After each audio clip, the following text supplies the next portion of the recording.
Willkommen. Kennt ihr Friedel Dicker-Brandeis? Eine begnadete österreichische Malerin, Designerin und Innenarchitektin, die ihre Kunst als Werkzeug des Widerstands nutzte. Selbst im Ghetto Theresienstadt brachte sie Kindern das Zeichnen bei und bewahrte so einen Funken Hoffnung. Ihre beeindruckende Lebensgeschichte endet tragisch im Konzentrationslager Auschwitz. Das Vernichtungslager Auschwitz. Endstation für über 1 Million Menschen. Schauen wir uns nun ihren Lebensweg an. Sie wurde 1898 in Wien geboren und wuchs in einem jüdisch-bürgerlichen Haushalt auf. Ihre Ausbildung begann mit einer Lehre in Fotografie an der Grafischen Lehr- und Versuchsanstalt.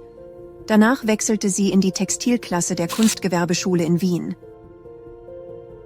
Nach einem Studium bei Johannes Itten folgte sie ihm 1919 nach Weimar ans Bauhaus. Hier knüpfte sie Kontakte zu Künstlern wie Gropius, Schlemmer und Klee. Zusammen mit Franz Singer entwarf sie Plakate, Kostüme und Bühnenbilder und gründeten 1923 zusammen in Berlin die Werkstätten Bildender Kunst und später das Gemeinschaftsatelier Singer und Dicker in Wien, wo sie im Bereich Innenarchitektur arbeitete. Ihre private Beziehung war konfliktreich, da er trotz ihrer langjährigen Liebesbeziehung nicht mit ihr Kinder wollte, was mehrfach zu Abtreibungen führte. 1931 trennten sich ihre Wege. Sie hielt Kunstkurse für Kindergärtnerinnen ab und wurde aufgrund kommunistischer Aktivitäten verhaftet.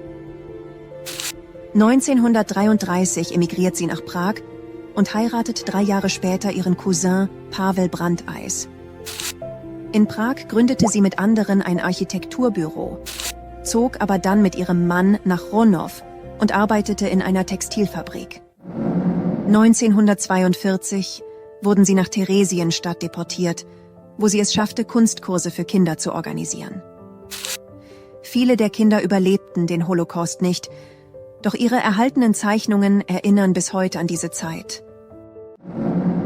1944 wurde sie im Konzentrationslager Auschwitz im Alter von 46 Jahren in der Gaskammer ermordet.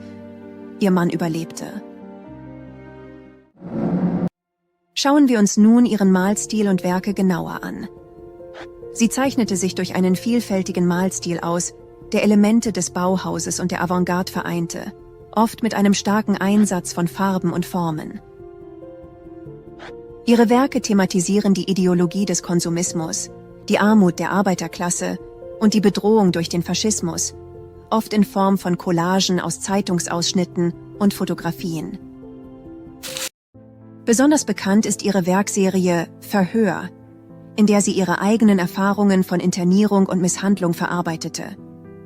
Neben dieser Werkserie sind ihr vermutliches Selbstporträt von 1940 und das Bildnis eines Mannes besonders bekannt. Diese Gemälde spiegeln ihre Fähigkeit wider, emotionale Tiefe und menschliche Ausdruckskraft einzufangen, während sie gleichzeitig ihre technischen Fähigkeiten und ihre künstlerische Vielseitigkeit demonstrieren. Sie hinterließ ein beeindruckendes Lebenswerk mit einer Vielzahl an Kunstwerken und Designobjekten, darunter abstrakte Gemälde, Textilgestaltungen, bemerkenswerte Beiträge zur Architektur und Innenarchitektur, einschließlich origineller Möbelstücke. Wir hoffen, dass euch dieser Einblick in das Leben und Werk von Friedel Dicker-Brandeis gefallen hat.